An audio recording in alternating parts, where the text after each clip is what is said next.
November 16th, 1532.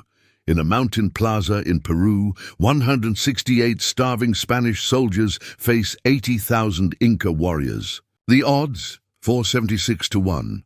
The Inca Emperor arrives in gold, carried by nobles, surrounded by an army that's never lost. 2 hours later, 7,000 Incas are dead. Spanish casualties? 0, not 0, 0. A civilization of 10 million people collapses because one man bet everything on a trap.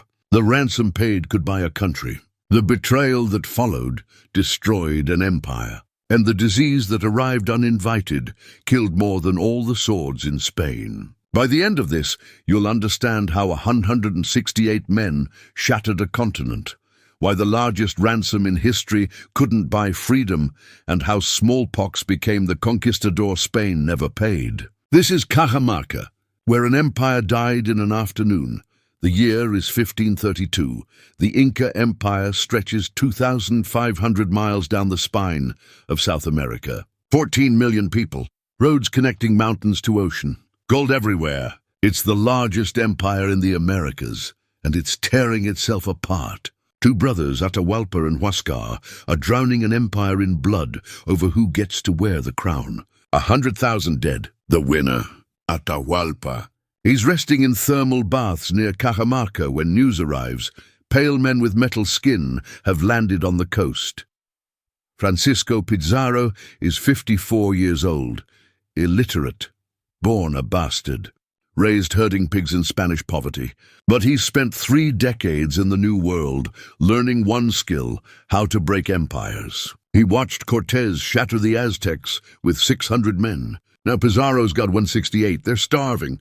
They've been marching through mountains for months, and they've just learned the Inca Emperor commands 80,000 soldiers. His officers are terrified. Pizarro tells them retreat means death, so does staying. The only option? Trap a god. Atahualpa isn't worried. Why would he be? He's got 80,000 battle-hardened troops fresh from civil war.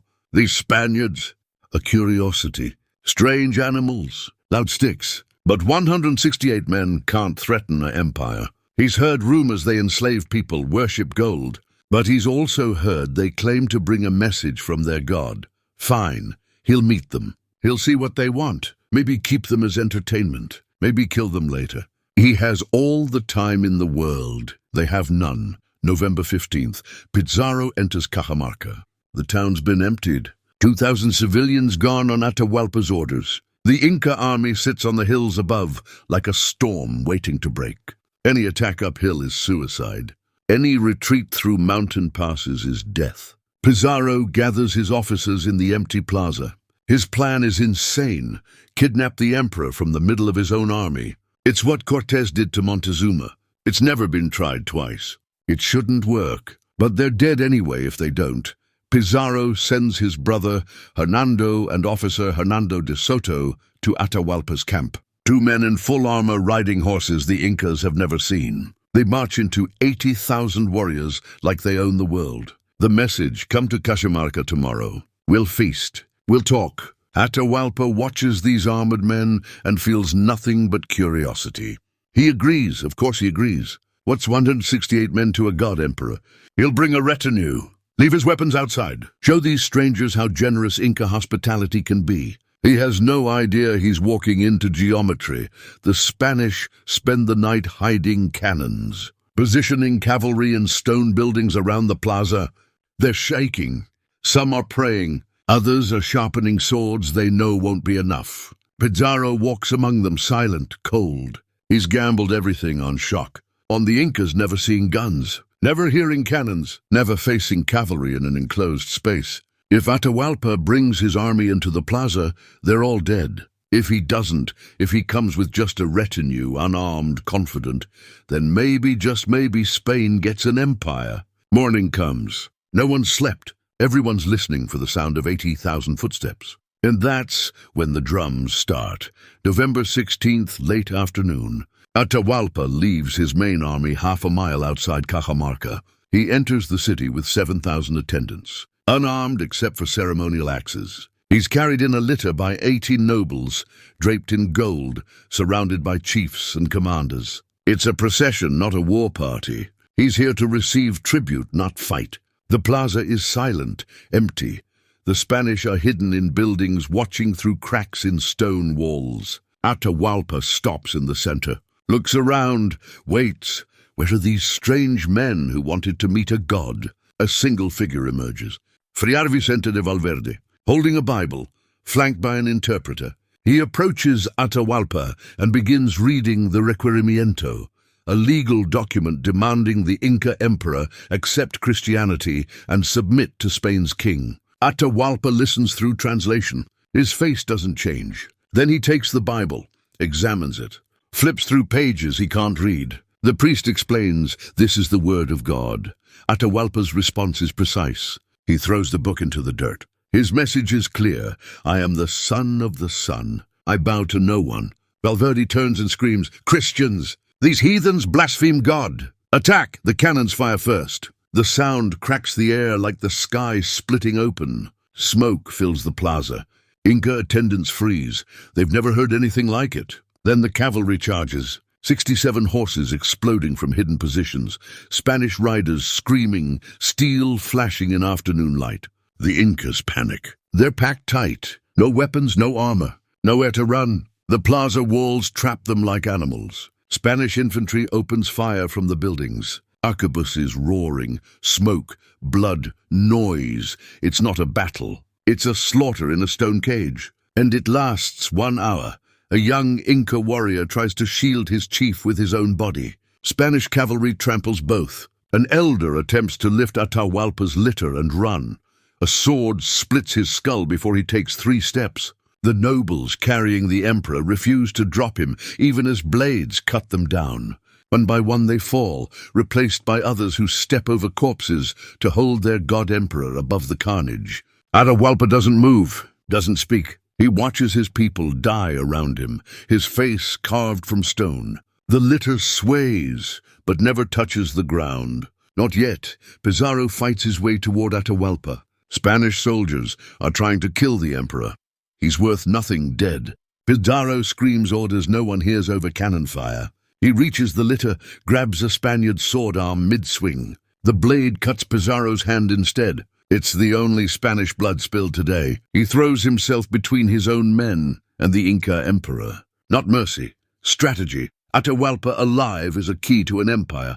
Dead, he's just another corpse. Pizarro's eyes meet Atahualpa's. The emperor stares back, silent, unflinching, a god learning what mortality tastes like. Then he's dragged from the litter. Chains click around his wrists. Outside the plaza, the main Inca army hears the sounds. Cannons echoing off mountains, screams carried on wind. They don't attack, they don't advance. The psychological shock is total. Their emperor, their living god, is inside that noise.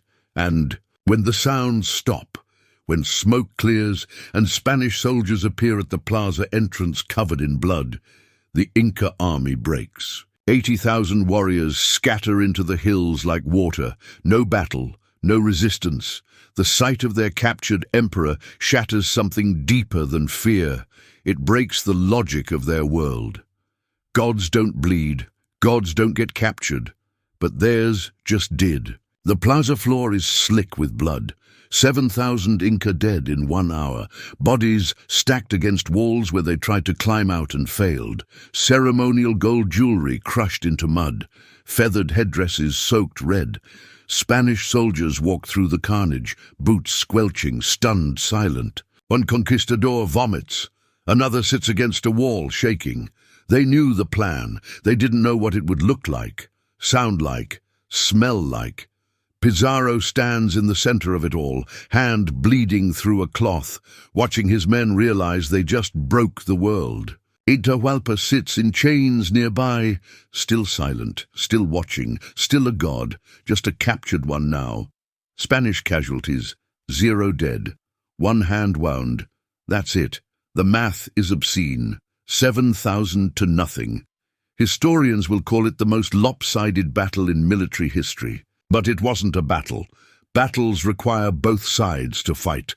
This was an execution dressed as diplomacy. Atahualpa came to talk. Pizarro came to trap. The Incas brought ceremony. Spain brought geometry, cavalry, cannons, confined space. They turned a plaza into a killing box and an emperor into bait. And it worked. God help them, it worked. Now comes the part where Spain pretends this was about Christianity, about civilization, about anything except gold. Night falls on Cajamarca. Atahualpa sits in a stone room, surrounded by Spanish guards. He hasn't eaten, hasn't spoken, but his mind is working. He watches these men, studies them, sees how they touch gold, how their eyes follow it, how they argue over even small pieces. He's learned something crucial. These men aren't gods. They're not even warriors in the Inca sense. They're thieves, sophisticated, armored, deadly thieves, and thieves can be bought. He calls for Pizarro. When the conquistador arrives, Atahualpa makes an offer that will become legend. A room filled with gold, once. 2 rooms filled with silver, twice, all for his freedom. Pizarro's eyes go wide. Then he smiles. Of course he accepts. The room is measured, 22 feet long, 17 feet wide. Atahualpa raises his arm. That high, 9 feet. Fill it once with gold, the adjoining rooms twice with silver. Pizarro can barely breathe. He's calculating. That's more wealth than exists in Spain, more than any ransom ever paid in human history. He agrees immediately. Too immediately. Atahualpa sees it, the hunger, the greed, the lie underneath. But what choice does he have? His empire is paralyzed, his army leaderless, his people terrified. Maybe these men honor deals. Maybe gold buys freedom. Maybe he's wrong about everything. He sends word across the empire. Bring everything. Strip the temples. Melt the sun. Buy your god back from the thieves. Llama trains begin arriving. From Cusco, from Quito, from every corner of the empire. Gold plates from temple walls, silver fountains, ceremonial cups, jewelry passed down through generations, statues of gods, artistic masterpieces that took lifetimes to create, all thrown into piles to be weighed. The Spanish watch with eyes like children on festival day. Some pieces are so beautiful even these hardened killers pause, intricate animal figures. Gold flowers, silver vines, art beyond European imagination. Pizarro orders it all melted down, faster. The Incas are bringing bulky ceremonial items. Can't weigh those properly. Smash them, melt them, turn centuries of culture into bars, turn beauty into math. The forges run day and night. The smell of burning gold fills Cajamarca for months. Atahualpa spends 9 months in captivity. He's treated well. Relatively. He's teaching Spanish soldiers chess, learning Spanish, eating with Pizarro. But he's not stupid. He sees how they look at him, watches how they argue about what to do with him. He still thinks the ransom will work. Every week more gold arrives. The room fills, slowly, agonizingly slowly, but it fills. By May 1533, the promise is complete. 6 tons of gold, 12 tons of silver, melted, refined, divided. 20% to Spain's king. The rest split among soldiers. Even the lowest-ranked conquistador gets 40 pounds of gold, 40 pounds, for one afternoon's work. Atahualpa waits for his release. Pizarro doesn't move, and Atahualpa finally understands. The deal was always a lie. Pizarro has a problem. He's got the ransom. He's got an empire paralyzed by their captured god. But alive, Atahualpa is dangerous. The Inca generals are still out there. 80,000 troops still exist. One word from their emperor, and this fragile Spanish control shatters. Diego de Almagro arrives with reinforcements. 150 men, 50 horses. They argue. Some want Atahualpa sent to Spain for trial. Hernando de Soto loudly opposes execution. But most soldiers are terrified. They hear rumors of armies gathering. They want the emperor dead. Pizarro makes his choice.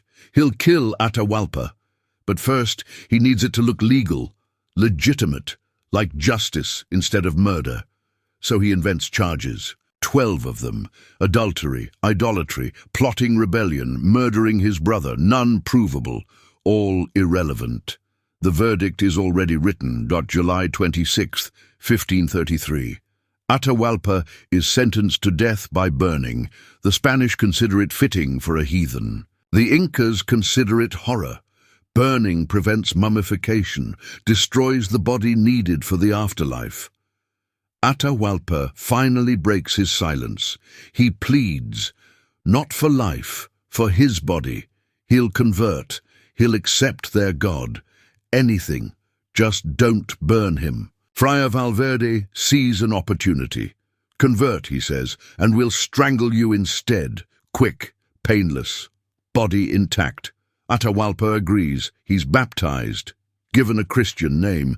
Then he's garroted in the plaza where he was captured. A wooden collar tightened until his neck snaps. The emperor who ruled 10 million dies in Spanish chains with a Spanish name, killed by Spanish mercy. His last word is a prayer to a god he learned an hour ago. The Inca Empire dies with him, not officially, not immediately, but truly, completely. A civilization that survived centuries ends when the rope goes tight. King Charles V of Spain receives news of the execution months later. He's furious. We have been displeased by the death of Atahualpa, he writes, since he was a monarch, and particularly as it was done in the name of justice. Even the Spanish king knows murder when he sees it, but Pizarro's already marching on Cusco. The gold is already divided. The deed is done. Charles takes his 20% and shuts up. Because that's the thing about genocide. It's easier to profit from than punish. Atahualpa's wife, 10 years old, is taken as plunder. She'll end up as Pizarro's mistress, bear his children. Historians will call it marriage. The Incas call it what it is. November 15th, 1533, exactly 1 year after Cajamarca. Pizarro enters Cusco, the Inca capital. There's no battle, no resistance. The city opens like a flower that's already dead. He crowns a puppet emperor, Manco Inca, another of Atahualpa's brothers. Manco thinks he can control these foreigners, use them to secure his own power. He's wrong. Within 3 years, he'll lead a desperate rebellion, lay siege to Cusco, almost win, then flee into the mountains where Spanish swords can't reach. But that's later. Right now, Pizarro stands in the Temple of the Sun and does math. Calculating, weighing, melting. Another empire's worth of gold turns into Spanish bars, and the conquistador smiles, because he's done it.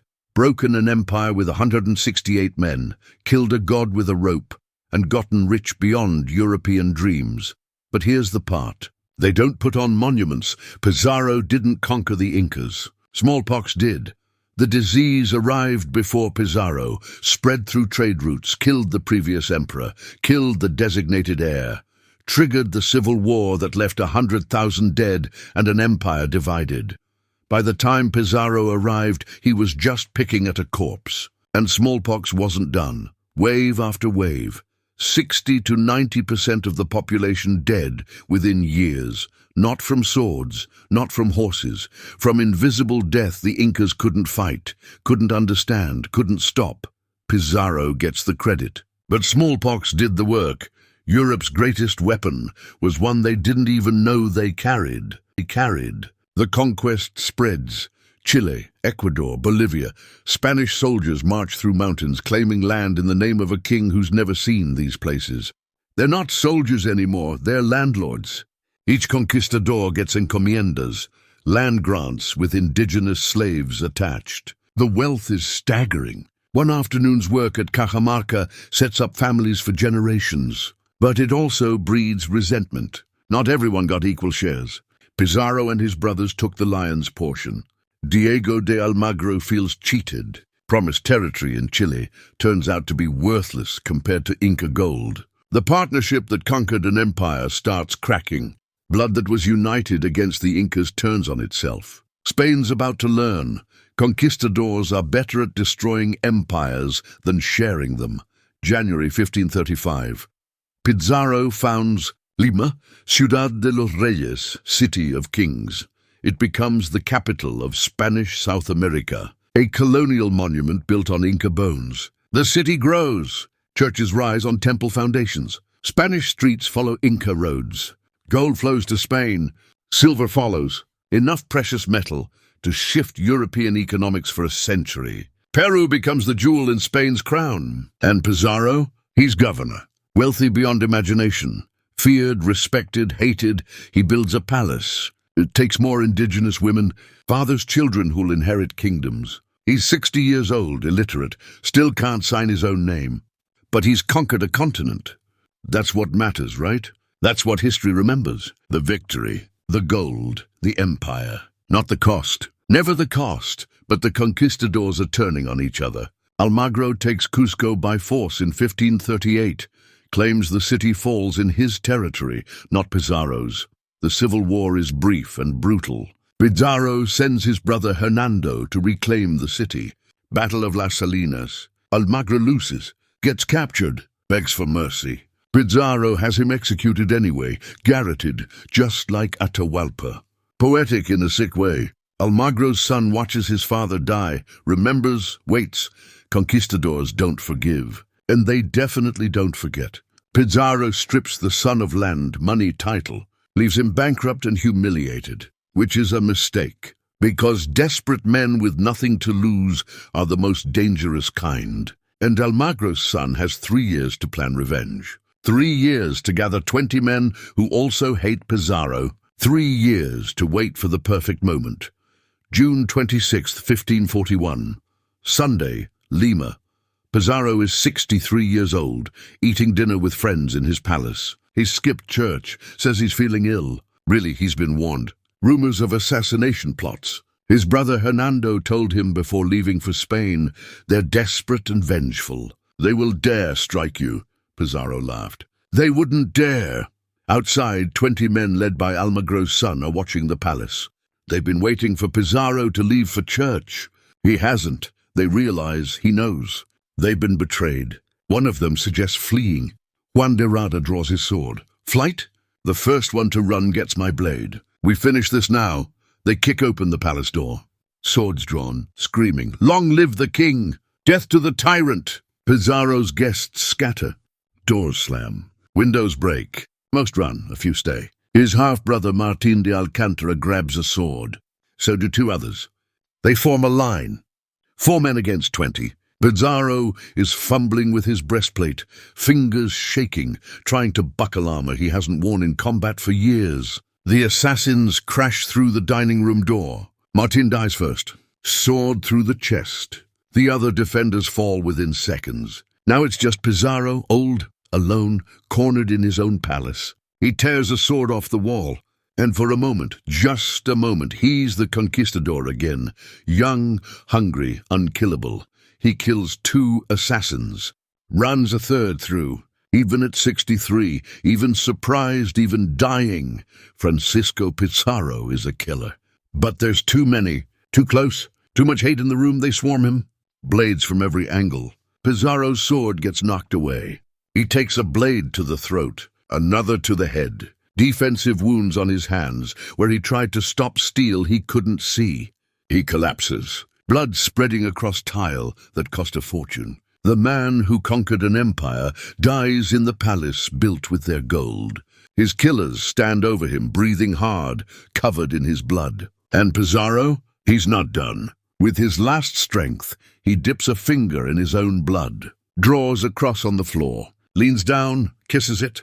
His final word, Jesus. The pig herder from Spain dies a Christian. The conquistador who destroyed a civilization dies, believing God will forgive him. Then he's still, and Lima explodes into chaos as Almagro's son declares himself governor.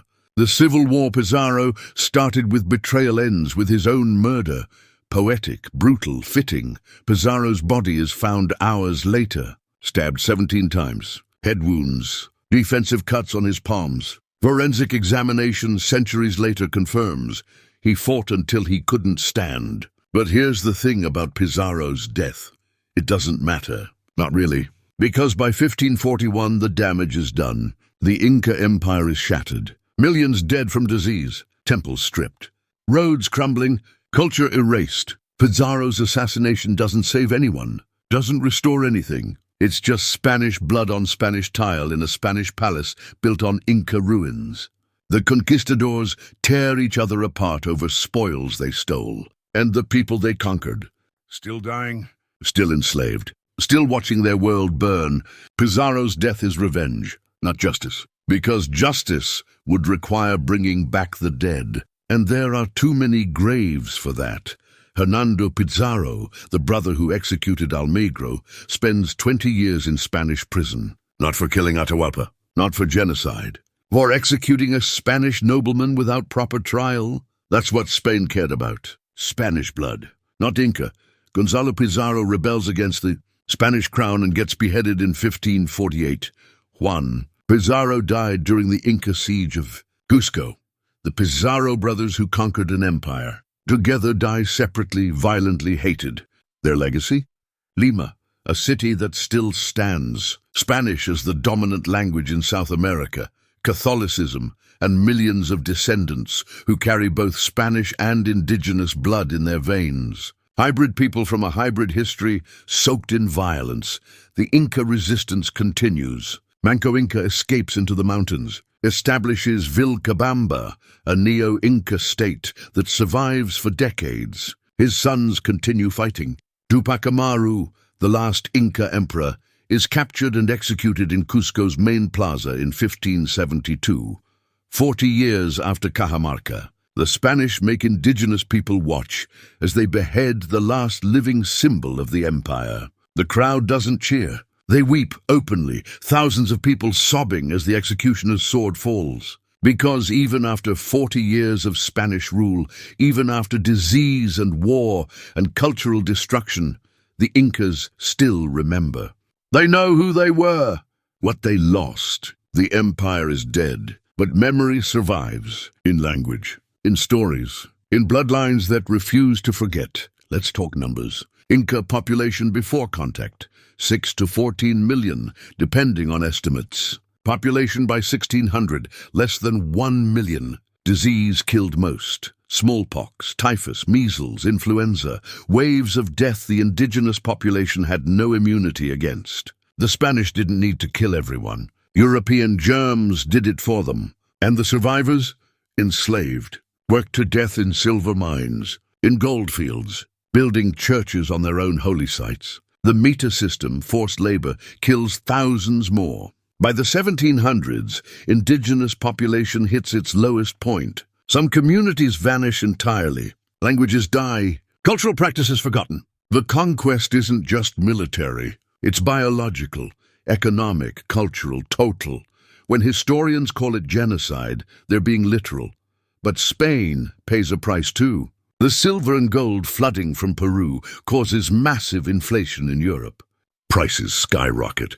The Spanish economy, despite all that wealth, collapses repeatedly. Turns out importing mountains of precious metal without increasing production of actual goods just makes money worthless. Spain spends centuries in debt despite owning the richest colonies on earth, and the conquistadors. Most die poor. The gold runs out, the silver thins. Encomiendas get divided among too many heirs. Within generations, descendants of men who conquered empires are begging for positions at court. Pizarro's wealth, divided, spent, lost. His palace in Lima eventually becomes a government building. His bones moved multiple times, disputed, lost, found, disputed again. The man who took everything ends up with nothing. Not even a peaceful grave. The ransom room still exists in Cajamarca. You can visit it today. A small stone room with a red line marking where Atahualpa's hand reached. 9 feet up. Tourists take photos. Stand in the space where the largest ransom in history was collected. Where an empire tried to buy its god back from thieves. The line is still there. The gold is not. Melted, divided, spent, lost to history. But the room remains. A memorial to the moment when treasure couldn't buy freedom. when promises meant nothing, when an empire learned that some men can't be bought because they'd rather take everything. When an empire learned that some men can't be bought because they'd rather take everything. Here's what historians argue about. Was the conquest inevitable? Would the Inca Empire have fallen without Pizarro? Probably. Disease was already doing the work. Civil war had weakened them, but Pizarro accelerated it, gave it focus, direction, turned natural disaster into calculated destruction. Without him, maybe the empire survives in some form, maybe rebuilds, maybe adapts. With him, no chance. Because Pizarro wasn't just a conqueror, he was a symbol, proof that Europeans could take anything they wanted from the New World. His success inspired decades of further conquest. More expeditions, more violence, more empires destroyed. Cajamarca wasn't just one battle, it was a template, and Spain used it everywhere. The psychological impact of Cajamarca echoes for generations. Imagine you're Inca. Your entire worldview says the emperor is divine, untouchable, the sun made flesh. Then you watch 168 foreigners capture him in an afternoon. Kill 7,000 of your people without losing a single man. Your god bleeds, gets chained, pays ransom, gets murdered anyway. Everything you believe shatters. The universe stops making sense. That trauma doesn't heal. It passes down, shapes culture, creates a wound in collective memory that never fully closes. The conquest isn't just about land or gold. It's about breaking a people's understanding of reality itself. And that kind of damage lasts centuries. It's still lasting. But here's what Spain never understood. You can't kill culture completely. The Incas adapted, survived, blended. Quechua, their language, is still spoken by millions. Inca agricultural techniques, terracing, potato cultivation, still feed the Andes. Textiles patterns persist. Stories survive. The empire died, but the people didn't, not completely. And in the 20th century, something interesting happens. Inca identity resurfaces.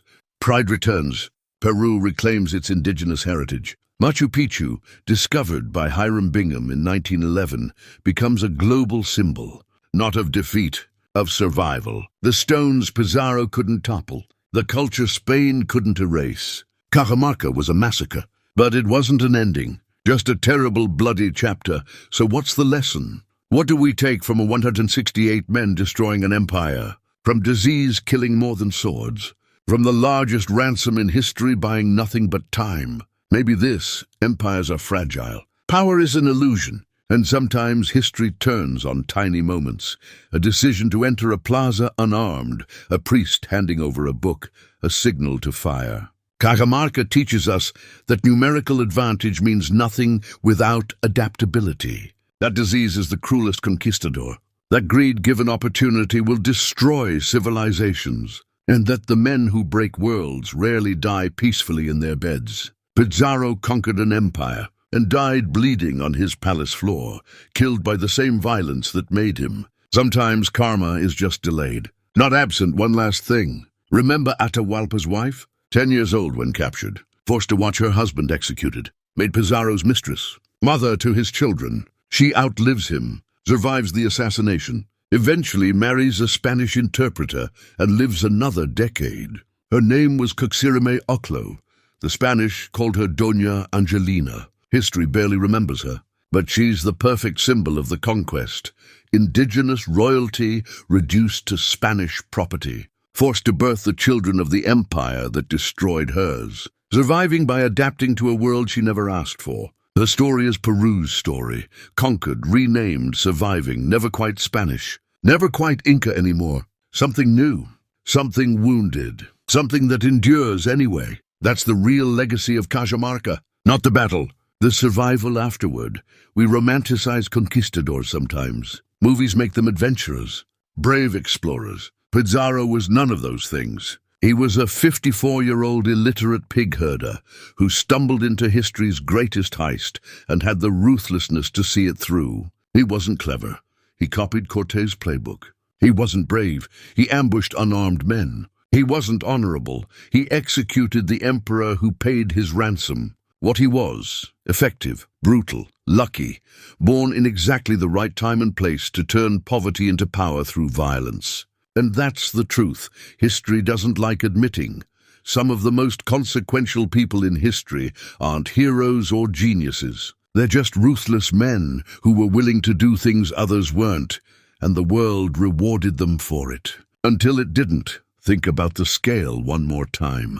168 men. That's 2 subway cars, a small wedding, half a movie theater. And they broke an empire of 10 million people, spanning 2,500 miles. It's absurd, impossible, except it happened. Because they had guns the Incas had never seen, horses the Incas had never faced, disease the Incas couldn't fight, and most importantly, they had psychological warfare. Capture the emperor, shatter the divine right, break the logic of power. The Inca military could have crushed them 1,000 times. But once Atahualpa was chained, the entire system paralyzed.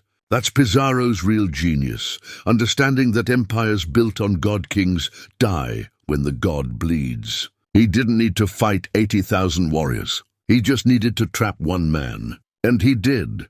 November 16th, 1532, changed the world. Not just Peru, not just South America, the entire planet. Spanish silver from Peru funds European wars for centuries, shapes global economics, creates trade routes, enables colonization everywhere else. The success at Cajamarca proves European conquest is possible, profitable, repeatable. Within decades, the entire Western Hemisphere is carved up. Indigenous empires everywhere fall to the same pattern. Find their leader, capture him, exploit divisions, let disease finish the job. Cajamarca is the blueprint, and it works until there's nothing left to conquer. By the time it's over, 90% of the indigenous population of the Americas is dead. 50 million people, the largest death toll from a single cause in human history until the world was. And it all accelerates from one afternoon. In a mountain plaza when 168 men decided to spring a trap, silence. That's what settles over the Andes after the conquest. Not peace, silence, villages emptied by disease, roads crumbling without maintenance, temples stripped of gold, left hollow. The Inca road system, 15,000 miles of engineered stone connecting an empire, falls into disrepair, not because the Spanish destroy it, because there's no one left to maintain it. No one left who remembers how. The knowledge dies with the people. And Spain doesn't care. They're busy shipping gold back to Europe, building Lima, fighting amongst themselves. The infrastructure that built an empire rots, while conquistadors argue over who gets which estate. But something strange happens in the centuries that follow. The Inca become mythic. European writers romanticize them. Noble savages, lost civilization, tragedy of progress. They get turned into a story Spain can tell itself to feel less guilty. Look how advanced they were. Look what we discovered. Ignore what we destroyed. Ignore that discovery came with swords and chains and mass graves. By the 1800s, Inca ruins are tourist attractions. By the 1900s, Machu Picchu is a wonder of the world. And modern Peru reclaims that history. Not as victims, as heritage. The Inca didn't disappear. Their descendants are still here, still speaking Quechua, still farming terraces built 500 years ago, still surviving. Cajamarca teaches us about power's fragility. The Inca seemed invincible. Largest empire in the Americas, millions of subjects, thousands of miles of territory. But they were one captured emperor away from collapse, because their entire system relied on divine authority. When that authority got chained and killed, the system broke. Modern empires build redundancy for exactly this reason. No single point of failure? But in 1532, the Inca had one. And Pizarro found it. That's the lesson military strategists still study. Not the tactics, the psychology. How belief systems, when shattered, can destroy armies that weapons can't touch. How sometimes the battle isn't about killing soldiers. It's about killing faith.